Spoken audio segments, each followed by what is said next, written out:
అలా పడితే అలా జరుపుకోకూడదు.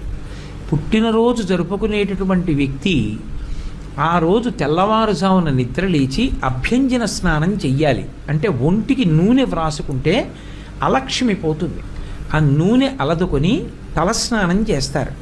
చేసే ముందు పెద్దవాళ్ళు తల మీద నూనె పెట్టి ఆశీర్వచనం చేయడం, వెన్నుపాము నిమరణం ఆచారంగా వస్తోంది. ఆ స్నానం చేసిన తరువాత ఇష్టదేవతని ఆరాధన చెయ్యాలి. ఇంట్లో కులదైవం ఇష్టదైవం ఉంటారు. ఆ కులదైవాన్ని ఇష్టదైవాన్ని ఆరాధన చెయ్యాలి. చేసిన తరువాత ఆవు పాలలో బెల్లం ముక్క, నల్ల నువ్వులు ఈ మూడు కలిపినటువంటి పదార్థాన్ని మౌనంగా తూర్పు దిక్కుకు తిరిగి కూర్చుని 3 మార్లు చేతిలో ఆచమనం చేస్తే ఎలా తింటామో అలా 3 మార్లు వేసుకుని లోపలికి పుచ్చుకోవాలి. 3 మార్లే.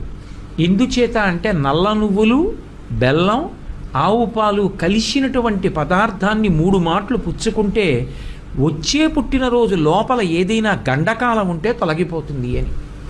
కాబట్టి ఈ 3 పదార్థములు కలిసినటువంటి దాన్ని చేతిలో వేసుకుని 3 మార్లు పుచ్చుకోవాలి. పుచ్చుకున్న తర్వాత 7 చిరంజీవులు ఉంటారు. అంటే వాళ్ళు పుట్టుక చేతనే చిరంజీవిత్వాన్ని పొందారు. ఇంకా కొంతమంది చిరంజీవిత్వాన్ని సాధించుకున్న వాళ్ళు ఉన్నారు. సాధించుకున్న వాళ్ళు కాదు, పుట్టుకతో చిరంజీవులైన వాళ్ళు. అశ్వత్థామ, బలి, వ్యాసుడు. అశ్వత్థామ, బలి, వ్యాసో హనుమాంశ్చ విభీషణ. హనుమంతుడు, విభీషణుడు, కృపాచార్యుడు, పరశురాముడు. వీళ్ళ 7 కూడా సప్తైతే చిరజీవిన, పుట్టుకతైచి చిరంజీవులు. ఈ 7 పేర్లు మనసులోనన్నా స్మరించాలి, పైకన్నా చెప్పాలి. ఆ రోజున తల్లిదండ్రులకి, గురువుగారికి తప్పకుండా నమస్కారం చేసి వాళ్ళ ఆశీర్వచనం అందుకోవాలి. మీ ఇంటికి దగ్గరలో ఏ దేవాలయం ఉంటే ఆ దేవాలయాన్ని దర్శనం చెయ్యాలి. చక్కగా మృష్ణాన్న భోజనం చెయ్యవచ్చు. రాత్రి మాత్రం బ్రహ్మచర్యాన్ని పాటించాలి. పుట్టినరోజున బ్రహ్మచర్య దీక్షకి విరుద్ధమైనటువంటి సాంసారికమైన కార్యక్రమాల్ని నిర్వహించకూడదు. అలా ఉంటే ఆ రోజు పుట్టినరోజుని సక్రమంగా చేసుకున్నాడు అని చెప్తారు. తన శక్తి కొలది దాన ధర్మాలు నిర్వహించాలి.